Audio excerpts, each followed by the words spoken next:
ప్రార్థన చేసుకుందాం. మహాపరిశుద్ధులను మహాగృఢమైన మా పరలోక రాజాను గిరమైన పాదాలకు స్తోత్రాలు చేస్తున్నాము.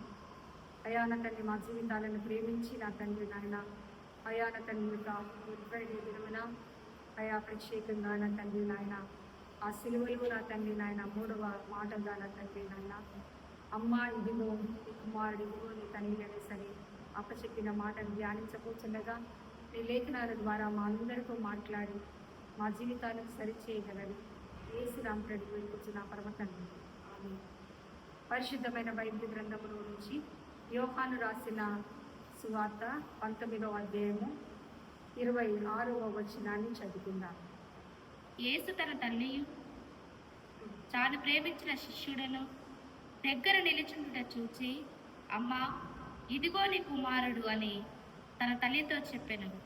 తరువాత శిష్యుని చూచి, ఇదిగో నీ తల్లి అని చెప్పెను. ఆ గడియ నుండి ఆ శిష్యుడు ఆమెను తన ఇంట చేర్చుకొనెను. దేనికి బిడ్డలారా, ఈ యొక్క గుడ్ ఫ్రైడే దినమున మూడవ మాటగా యేసు ప్రభు ఆ యెరూషలేము యొక్క వీధుల గుండా దేనికి బిడ్డలారా ప్రత్యేకంగా మరి పిలాతు యేసు ప్రభుని మరి తీర్పు తీర్చడానికి ఆయన కూర్చున్నప్పుడు యేసు ప్రభు దగ్గర మరి ఆ యొక్క పిలాతు ముందు అనేక మంది యూదులు, అనేక మంది శాస్త్రులు, పరిసయ్యులు కూడా యేసు ప్రభు మీద ఆయన దేవదూషణ చేశాడని అనేకమైన నేరాలను యేసు ప్రభు మీద మోపి యేసు ప్రభుని సిలువ వేయండి అనేసని గట్టిగా కేకలు వేసినప్పుడు దేవుడులారా మరి పిలాతు తీర్పు తీర్చి ఆయన వెళ్ళిపోయినట్టుగా మనం చూడగలుగుతున్నాం. వెరికుడులారా యేసు ప్రభుని సిలువ వేయటానికి అప్పచెప్పి వెళ్ళిపోయిన తర్వాత యేసు ప్రభు ఆ యొక్క మరి ఆ యెరూషలేము యొక్క వీధుల గుండా ఆ సిలువను మోసుకుంటూ వస్తున్నప్పుడు సైనికులు కొరడాలతో కొట్టారు. ఆయన తల మీద ముళ్ళ కిరీటము పెట్టబడ్డది. భయంకరంగా మరి భయంకరమైన ఎండలో యేసు ప్రభువు యెరూషలేము యొక్క వీధుల గుండా బయలుదేరి వచ్చినప్పుడు ఆ గొల్గొతా కొండ మీద యేసు ప్రభుని ఇరువైపుల దొంగలను సిలువ వేసి మరి యేసు ప్రభుని కూడా ఆ మధ్యలో ఆ సిలువ రాణి మీద సిలువ వేశాడు. మరి కుడి చేతిలో మరి ఆ యొక్క మేకులతో దిగకొట్టాడు, ఎడమ చేతిలో మేకులతో దిగకొట్టి, రెండు కాళ్ళల్లో మేకులతో దిగకొట్టినప్పుడు దేవునిక పిల్లారా ఆయన ఆ మరణకరమైన పరిస్థితిలో ఉండి కూడా యేసు ప్రభు ఎవరిని జ్ఞాపకం చేసుకుంటున్నాడు అనేసరంటే మరి యేసు ప్రభు యొక్క తల్లి కదా, 9 నెలలు ఎంతో కష్టపడి ఎంతో ఆ యొక్క గర్భఫలము కొరకు ఆ తల్లి ఎన్నో దినాలు దేవుని సన్నిధిలో తన కడుపు మార్చుకొని ఉపవాసం ఉండి ప్రార్థించిన ఆ తల్లి దగ్గరికి గాబ్రియేలు దూత ద్వారా గొప్ప శుభవర్తమానము పొందుకున్న ఆమె కుమారుని కని ఆయనను మరి పెంచి పెద్ద చేసిన తర్వాత యేసు ప్రభుని ఈ లోకంలో మరి రావటానికి ఒక సాధనముగా తల్లిని దేవుడు వాడుకుంటున్న ఆ యొక్క తల్లి తనని ఆ భయంకరమైన మరణకరమైన పరిస్థితిలో ఆ సిలువ దగ్గర ఉండి భయంకరంగా ఏడుస్తూ ఉంటున్నప్పుడు యేసు ప్రభు ఏం చేస్తున్నాడు అనేసరంటే ఆ తల్లి వైపు చూసి ఏమంటున్నాడు అనేసరంటే, అమ్మా ఇదిగో నీ కుమారుడు అని తన తల్లితో, తర్వాత తన శిష్యుని చూసి ఇదిగో నీ తల్లి అనేసని మరి చెప్పుచున్నట్టుగా దేవుని యొక్క వాక్యం సెలవిస్తున్నది. దేనికి పిల్లారా, యేసు ప్రభు అంత భయంకరమైన మరణకరమైన పరిస్థితిలో ఉన్నా కూడా తన యొక్క కన్న తల్లిని మరిచిపోకుండా తన ప్రియమైన శిష్యుడికి ఆ తల్లి యొక్క బాధ్యతను అప్పచెప్పినట్టుగా మనం చూడగలుగుతున్నాం. ఎందుకు ఈ రీతిగా చేశాడు అనేసంటే మనము నిర్గమకాండము 20వ అధ్యాయము 12వ వచనంలో మనం చూసినట్లయితే మోషేకు దేవుడు ఆ సినాయి కొండ మీద 10 ఆజ్ఞలను దేవుడు మరి మోషే చేతికి ఇచ్చాడు.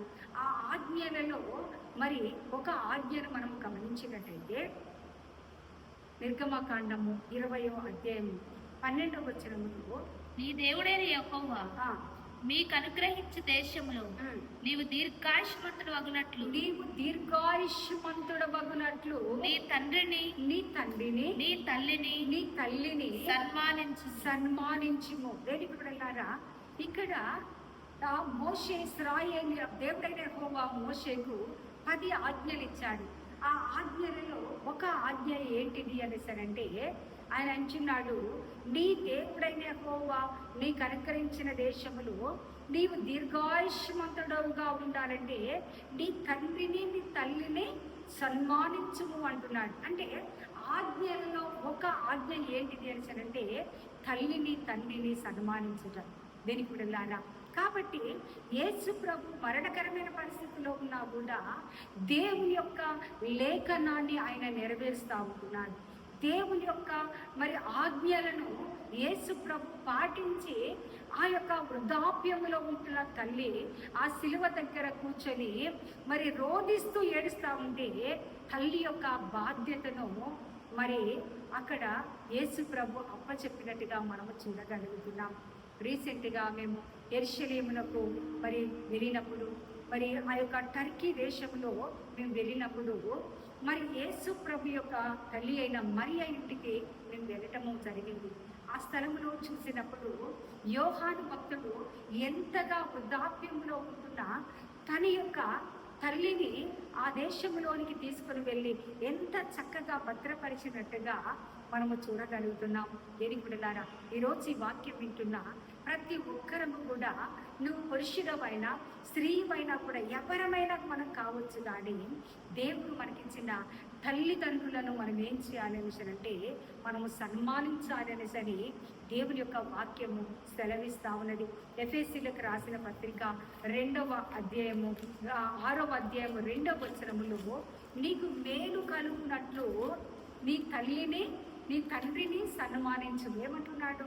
ఎఫెసీలకు రాసిన పత్రిక 6వ అధ్యాయం 2వ వచనములో నీకు మేలు కలుగునట్లు నీ తండ్రిని నీ తల్లిని సన్మానించు అంటున్నాడు. పౌలు గారు కూడా అది చెప్తా ఉంటున్నాడు. అంటే ఎందుకు తల్లిదండ్రులను సన్మానించాలి అనేసి అంటే దేవుడు మనకు మేలు చేయాలి అనేసి అంటే వృద్ధాప్యంలో ఉంటున్నా నీ కల్పన తల్లిని తండ్రిని మనం ఏం చేయాలంటే మనము సన్మానించాలి. దేవుడట నీకు మేలు కలుగునట్టు నీ తల్లిదండ్రులను సన్మానించాలంటున్నాడు. కానీ దేవుని బిడ్డలారా, యేసు ప్రభు ఆయన మరణకరమైన పరిస్థితిలో ముందు కూడా తన తల్లిని మరిచిపోవటం లేదు. ఈరోజు ఈ వాక్యం వింటున్నా, ఈ గుడ్ ఫ్రైడే దినమున దేవుని యొక్క వాక్యం వింటున్నా మనం అందరం కూడా నీ ఇంటిలో ఉంటున్నా వృద్ధాప్యంలో ఉంటున్నా నీ తల్లిని నువ్వు సన్మానిస్తున్నావా? నీ తండ్రిని నీవు సన్మానిస్తున్నావా? చాలా మంది మనం గమనించినట్టయితే వివాహమైన తర్వాత కుటుంబముగా ఏర్పాటు చేయబడిన తర్వాత అనేక మంది వృద్ధాప్యంలో ఉంటున్న తల్లిదండ్రులకు సరైన భోజనం పెట్టలేని స్థితిలో ఉంటున్నారు, సరైన వస్త్రాలను ఇవ్వలేని స్థితిలో ఉంటున్నారు, సరైన వసతిని వారికి కల్పించలేని దయనీయమైన స్థితిలో వారు ఉంటున్నారు. దేవునికి బిడ్డలారా, మనం అందుకనే మనకు దీర్ఘాయుష్ అనేది అనేక మంది జీవితాలలో చూడలేకపోతున్నాం. ఎందుకు అనేసారంటే దేవుని యొక్క ఆజ్ఞలను, దేవుని యొక్క కట్టడలను నువ్వు మరిచిపోయావు. కాబట్టి దేవుని యొక్క సన్నిధిలో ఒక మంచి విద్యను, ఒక మంచి ఉద్యోగం ఉన్న సమయంలో చాలాసార్లు మనం ఏం చేస్తున్నామంటే మన తల్లిదండ్రులు చెప్పిన మాట మనం వినలేకపోతున్నాం, మన యొక్క తల్లిదండ్రులు మనం సన్మానించలేకపోతున్నాము. కాబట్టి యవ్వన కాలంలోనే వారి యొక్క ఆయుష్ను పొడిగించబడకుండా ఆ యవ్వన కాలంలోనే అనేక మంది యవ్వన కుమార్తెలు మరణిస్తున్నారు, మరి ఆ యొక్క పురుషులు మరణించటము, యవ్వన కుమారులు మరణించడం మనము చూడగలుగుతున్నాం. ఎందుకు అంటే దేవుని యొక్క లేఖన, దేవుని యొక్క ఆజ్ఞలను క్రైస్తవ పిల్లలు పాటించటం లేదు. కాబట్టి ఆ రీతిగా మనం జరుగుతూ ఉంటున్నది. సామెతల గ్రంథము 10వ అధ్యాయము 1వ వచనములో మనం గమనించినట్టయితే, సామెతల గ్రంథము 10వ అధ్యాయము 1వ వచనములో మనం గమనించినట్టయితే, జ్ఞానము కలిగిన కుమారుడు తండ్రిని సంతోషపెట్టును, బుద్ధి లేని కుమారుడు తన తల్లికి దుఃఖము పుట్టించును. దేనికి వెళ్ళారా? జ్ఞాని అయిన సొలొమోను ఏమంటున్నాడు అంటే, జ్ఞానము కలిగిన కుమారుడట తన తండ్రిని సంతోష పెడతాడట, బుద్ధి లేని కుమారుడట తన యొక్క తల్లిని దుఃఖ పెడతా ఉంటాడు. అవును, జ్ఞానం కలిగిన కుమారులాగా ఉంటున్నామా, బుద్ధి లేని కుమారులాగా మనం ఉంటున్నామా? ఒక్కసారి మనం జ్ఞాపకం చేసుకోవాలి. కానీ యేసు ప్రభు మాత్రం ఆ రీతిగా చేయలేదు. దేవుని పిల్లలారా, యేసు ప్రభు ఆయన మరణానికి సమీపముగా ఉంటున్న ఆ సమయంలో, కానీ వృద్ధాప్యంలో ఉంటున్న తల్లిని మనము జ్ఞాపకం చేసుకున్నట్టుగా మనం చూస్తూ ఉంటున్నాం. ఒక దినమున ఈ న్యూస్ పేపర్ చదువుతూ ఉంటున్నప్పుడు ఒక సంఘటన ఆ స్థలంలో నేను చూశాను. మరి ఆ బిల్డింగ్ చదువుతున్న ఆ బిడ్డలందరినీ కూడా ఆ యొక్క హాస్టల్ వాళ్ళు ఎక్స్కర్షన్కి ఒక ప్రాంతానికి తీసుకొని వెళ్ళారట. ఆ ఎక్స్కర్షన్ తీసుకుని వెళ్ళినప్పుడు అదంతా ఆ స్థలంలో అన్ని చూసిన తర్వాత ఆ ప్రక్కనే ఒక వృద్ధుల ఆశ్రయం ఉన్నదట. వారు అంటున్నారట, ఆ వృద్ధుల ఆశ్రమానికి వెళ్ళి ఆ యొక్క వృద్ధులందరినీ ఒకసారి పరామర్శించి వస్తామనేసరి ఆ స్థలానికి తీసుకొని వెళ్ళి ఆ యొక్క యవ్వన బిడ్డలందరూ కూడా వృద్ధులను చూసి, అయ్యో మీరు వృద్ధాప్యంలో ఉంటున్నప్పుడు వీళ్ళకి తల్లి లేరా, తండ్రి వీరి యొక్క కుమారులు లేరా, కుమార్తెలు లేరా, లేకపోతే కోడళ్ళు లేరా అని బాధపడుతున్న సమయంలో మరి వృద్ధాప్యంలో ఉంటున్న ఒక తల్లిని ఒక యవ్వనస్తురాలు చూసిందట. చూసి అలా చూడగానే, అరే మా నాన్నమ్మ కూడా వృద్ధాశ్రమంలో ఉన్నదనేసని ఆ యవనస్తురాలు తన యొక్క నానమ్మ దగ్గరికి వెళ్ళి, దేవునికి వెళ్ళారా, గట్టిగా ఏడ్చి మరి ఏడుస్తా ఉన్నది. నానమ్మ, నువ్వు ఎందుకు ఈ యొక్క వృద్ధాశ్రమంలోకి వచ్చినప్పుడు ఆ యొక్క వృద్ధురాలు తన యొక్క కుమారుడి మీద, తన కోడలి మీద ఏం నేరం మోపకుండా మౌనంగా ఉండి దుఃఖపడతా ఉన్నదట.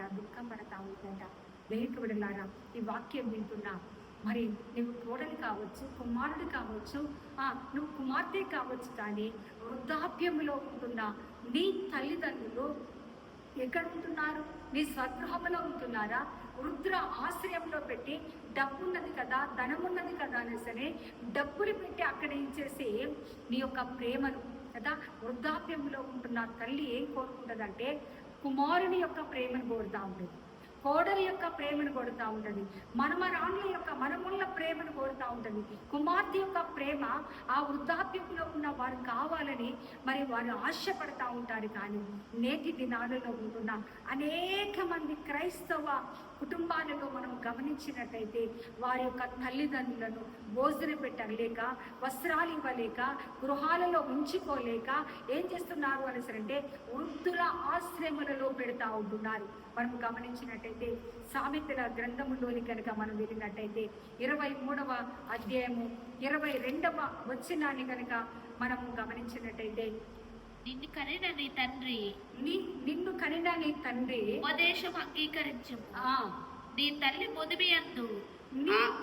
ముదిమి యందు ఆమెను నిర్లక్ష్యము చేయకము. దేనికి కూడా జ్ఞాని అయిన సొలొమోను ఏమంటున్నాడంటే, నీ తల్లి ముదిమి యందు ఆమెను నిర్లక్ష్యము చేయకము అంటున్నాడు. జ్ఞాని అయిన సొలొమోను ఎంత చక్కగా రాస్తుంటున్నాడు. నీ యొక్క తల్లిదండ్రుల ఉపదేశాన్ని అంగీకరించడమే కాదు, కానీ నీ యొక్క తల్లిదండ్రుల ముదిమి యందు కదా, వారు కూర్చుంటే లేవలేని స్థితిలో, పడుకుంటే లేవలేని స్థితిలో, భోజనం కలుపుకొని నోట్లో పెట్టుకోవాలని దయనీయమైన స్థితిలో నీ యొక్క తల్లిదండ్రులు ఉంటున్నప్పుడు దేవుడిలాగా వారిని ఇవేమి చేయకూడదంటే నిర్లక్ష్యము చేయకూడదు అని అంటున్నాడు. చివరిగా దేనికి వెళ్ళారా, ఈ వాక్యం వింటున్న క్రైస్తవుల తల్లులారా, తండ్రులారా, కోడళ్ళలారా, యవ్వన కుమార్తెలారా, కుమారులారా, మీ ఇంటిలో ఉంటున్న మీ తల్లిదండ్రులు మనం ఏం చేయాలంటే, ఇక్కడ యేసు ప్రభు అంటున్నాడు, అమ్మా ఇదిగో నీ కుమారుడు, ఇదిగో నీ తల్లి అని తన ప్రియమైన శిష్యునికి ఆ బాధ్యతను చెప్తూ ఉంటున్నాడు. ఈరోజు దేవుడు నీకు ఇచ్చిన బాధ్యతను నువ్వు కరెక్ట్గా నెరవేర్చలేకపోతే ఈరోజే నీ యొక్క తల్లిదండ్రులు ఎక్కడ ఉన్నారు వారిని తీసుకొని వచ్చి నీ గృహాలలో పెట్టుకోవలసిందిగా ప్రత్యేకంగా మనవి చేస్తుంటున్నాను. దేవుని గురులారా, చివరిగా ఒక్క మాట చదువుకొని ముగించుద్దాం.